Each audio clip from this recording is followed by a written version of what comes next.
Les amis, je vais vous montrer dans cette vidéo pourquoi quand vous êtes né en France, que vous êtes français, c'est beaucoup trop facile entre guillemets de devenir libre et millionnaire au cours de sa vie si vous faites les bonnes choses avec seulement 100 € par mois, un peu de temps et l'argent des autres. Ça, c'est le plus important. Tout au long de ces derniers mois, comme d'hab, j'ai voyagé. Hein. Si tu me suis depuis un petit moment, tu sais que quasiment toute l'année, je suis sur la route. Et il y a des voyages qui marquent un peu plus que d'autres. Et tu vois, il y a de ça, allez, 2-3 mois, j'étais en Équateur. Un pays dont on ne parle jamais, mais qui est gangréné, on va dire, par la pauvreté, pour plein de raisons, principalement politique, drogue, etc. Bref, on va pas rentrer dans ces détails-là, ça m'intéresse pas, mais en tout cas, la réalité, c'est que le taux de pauvreté est de 27%. C'est énorme. Et en fait, tu le vois immédiatement dans la rue, c'est-à-dire que, bon, c'est pas safe, c'est pas dangereux, faut faire attention, faut être vigilant. Mais en fait, ce qui marque le plus, c'est que tout le monde vend dans la rue. Et tu vois, des familles entières, donc les deux parents avec un enfant qui se balade dans les parcs et qui essaye de créer de la valeur, qui essaye de vendre. Ce qui a marqué, c'est qu'il y a extrêmement peu de gens qui vont aller mendier de l'argent juste pour récupérer une pièce ou un billet. Mais tout le monde essaye de créer de la valeur. Donc, tu as un mec qui va te vendre des cotons-tiges littéralement dans la street. Des mecs qui vont te jouer un morceau de flûte, c'est nul, mais il essaye de créer de la valeur. Des mecs qui vont te vendre, je sais pas, un pull qu'ils ont fait eux-mêmes, ou les gens qui vendent de la nourriture, etc., etc. Bref, tout le monde essaye de vendre, mais ce qui marque, c'est que les gens, en fait, sont entre guillemets bien habillés, font propre sur eux et font ça en famille. Donc tu te dis, putain, merde, comment un dimanche à 18 h, t'es pas entre guillemets avec ta famille au café, à la maison, en train de regarder un film au cinéma ou que sais-je, mais t'es là, t'essayes de survivre, tu vends des choses. Donc dans cette vidéo, pardon, je vais te montrer avec une petite démonstration. Vraiment là, j'ai sorti un petit bloc-notes, un petit stylo, une démonstration chiffrée, donc reste bien jusqu'à la fin de la vidéo, de pourquoi, si tu fais les choses correctement, a priori, en tant que Français, t'as aucune raison de t'inquiéter, tu vas finir millionnaire avec largement suffisamment de revenus pour pouvoir vivre convenablement. Donc je te dis pas que ça va se faire en un clin d'œil, ça va peut-être décevoir les gens qui attendent une recette miracle. Je te dis pas que ça va se faire sans effort, même si je dis au début facilement, oui, parce que tu as de la chance en fait d'être né en France, c'est ça que tu te rends pas compte quand t'as jamais voyagé, mais en fait le simple fait d'être né en France fait que si t'es pas trop lazy, si t'es pas trop feignant et que tu fais le taf, a priori, tu vas vivre une bête de vie. Et tu seras pas stressé par ce qui stresse beaucoup de gens aujourd'hui, c'est l'argent. Donc vraiment en Équateur, moi ça m'a putain franchement, et je me rappelle de la scène quand je suis parti de ce pays pour aller à l'aéroport. Mon avion était assez tôt le matin, je crois que j'ai dû quitter l'appartement quelque chose comme 4 h du mat parce que l'aéroport est pas tout près. Et en fait, le taxi arrive devant et je le vois, il est pas serein le taxi. Il sort vite de son siège conducteur pour m'ouvrir le coffre, mettre la valise et on repart vite. Toi, je me dis c'est bizarre, il part vite le mec. Il est un peu pressé alors qu'il y a personne dans la rue. Enfin, je sais pas. Et à peine on repart, qu'on voit un mec qui nous court. Qui nous suit après la voiture. Moi, je le regarde, il me retourne comme ça. Je me dis, mais il fait quoi lui? Pourquoi il nous suit? Il commence à vouloir arriver vers la voiture.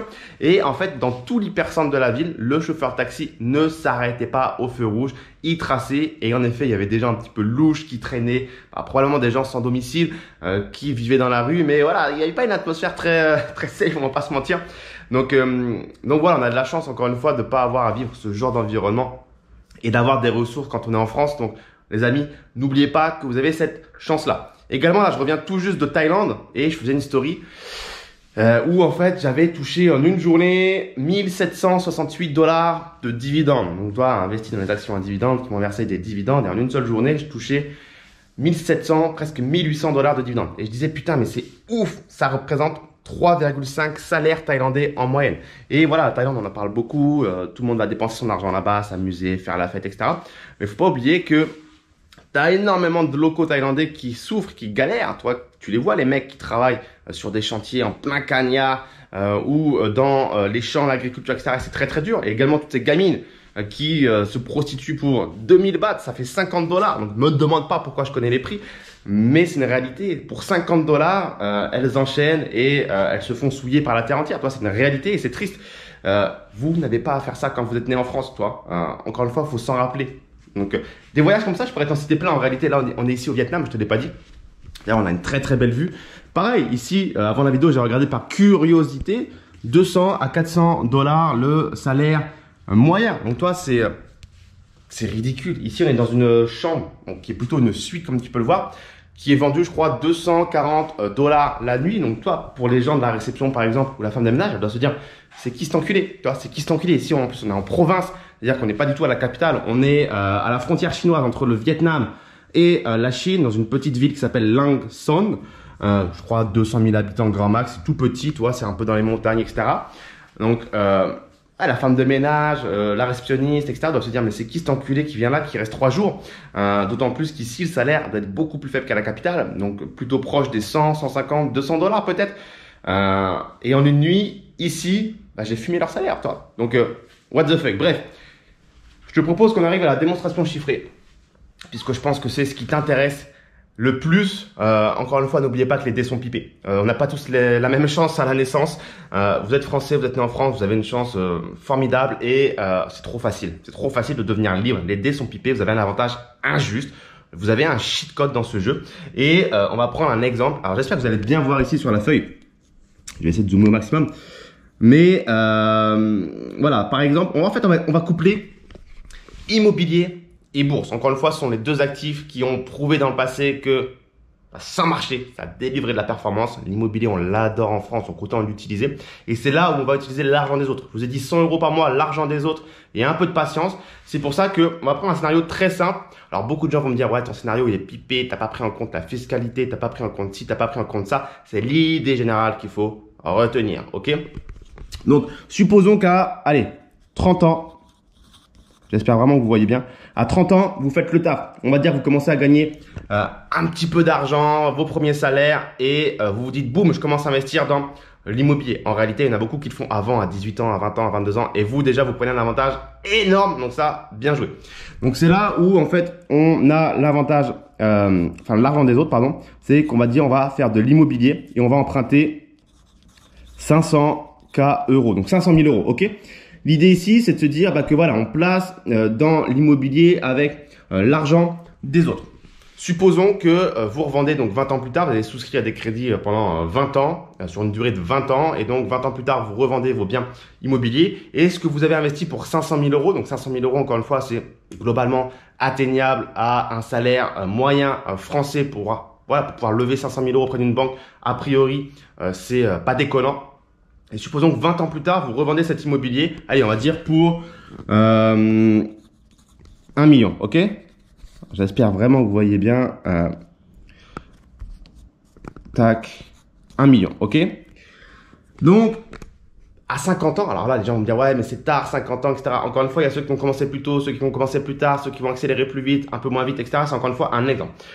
À 50 ans, donc 20 ans plus tard, potentiellement, vous revendez tout votre immobilier pour 1 million. Vous allez générer 500 000 € de plus-value à travers potentiellement de la rénovation dans vos biens, à travers potentiellement l'évolution du marché à la hausse, etc., etc. Bref, vous avez créé un delta de plus-value de 500 000 €. Encore une fois, on laisse de côté l'imposition, l'inflation, des choses comme ça. C'est pour l'exemple.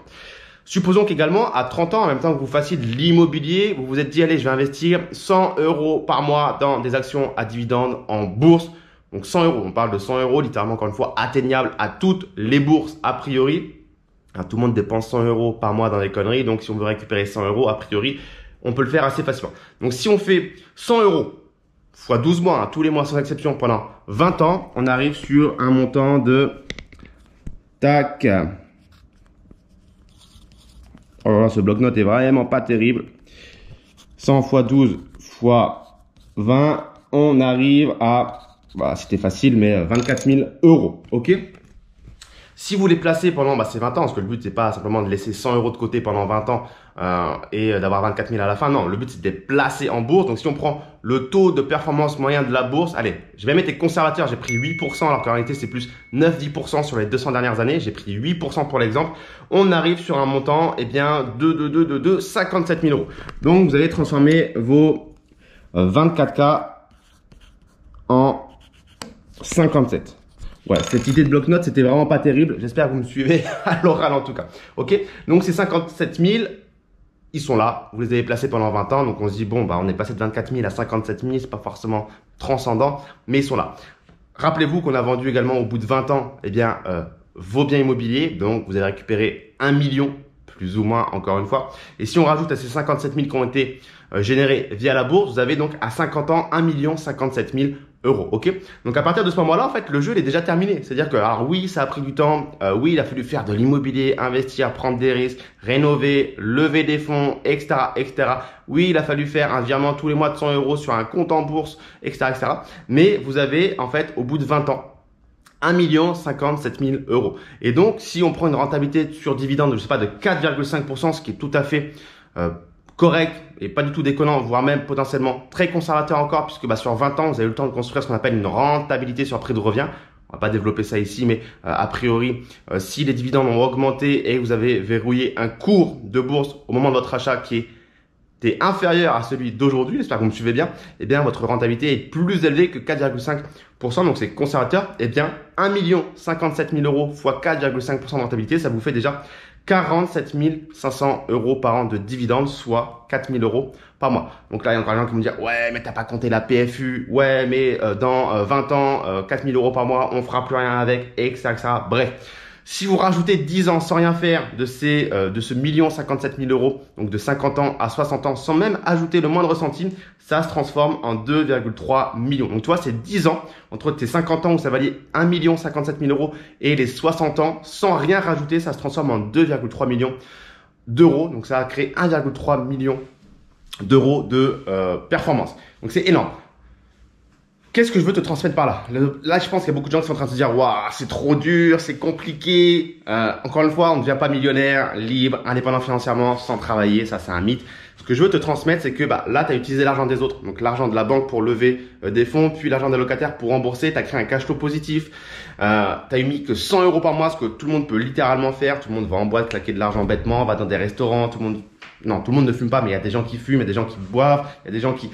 Bon, il y a des gens qui font des choses, voilà, avec de l'argent qu'ils pourraient ne pas faire et donc trouver 100 euros, ça pourrait être facile.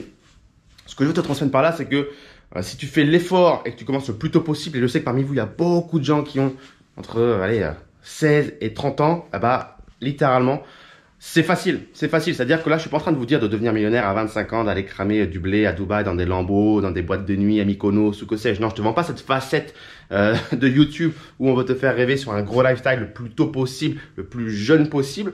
Non, là, je suis en train de te dire que tu as des leviers pour en fait faire en sorte que tu construises ta vie doucement mais sûrement et que bah, tu puisses faire en sorte qu'a priori, ça va être serein. Ça va être serein. Encore une fois, le but, c'est de se construire des revenus progressivement, mais sûrement d'avoir un socle solide. Encore une fois, il y a beaucoup de gens, moi que j'ai vu partir à Dubaï, prétendre être riches et disparaître parce qu'en fait, tout simplement, ils reviennent chez eux, dans le nord de la France, chez leurs darons, parce qu'ils ont tout cramé et que leur business qui générait une tonne de cash, bah, finalement, ça n'a pas duré. Encore une fois, on peut gagner beaucoup d'argent à un moment, mais on peut aussi ne plus gagner cet argent. Encore une fois, c'est pas parce qu'on a gagné sur un mois 500 000 euros qu'on va gagner tous les mois 500 000 euros.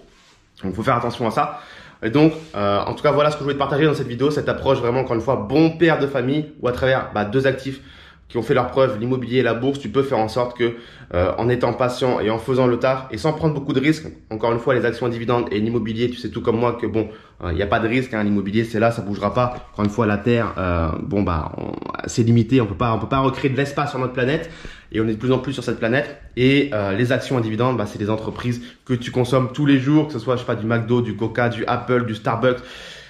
Ou plein d'autres choses moins connues, c'est des entreprises qui bah, en fait sont là au quotidien. Toi ici tout ça, ce sont des entreprises, ce sont des actions à dividendes tout autour de nous. L'électricité ici, le mec qui a fait le parquet, l'emballage du savon dans la salle de bain, les draps, l'eau qu'on m'a servi, le room service avec la nourriture, tout ça ce sont des entreprises qui versent des actions, enfin qui versent des dividendes. Voilà les amis, dites-moi dans les commentaires ci-dessous ce que vous avez pensé de cette vidéo. Vous avez le droit de m'insulter pour les haters, pour me dire que t'as pas pris en compte l'inflation, l'imposition et ci et ça. C'est l'idée générale. À plus ou moins de choses près, j'ai été conservateur également sur certaines choses, sur les rentabilités, etc. etc. À peu de choses près, on peut arriver sur quelque chose de, en tout cas, très sympa à la fin. Voilà les amis, partage cette vidéo à tes amis investisseurs, abonne-toi à la chaîne YouTube et je te dis à très vite pour une prochaine vidéo. Et n'oublie pas de lire la barre de description. Ciao, ciao.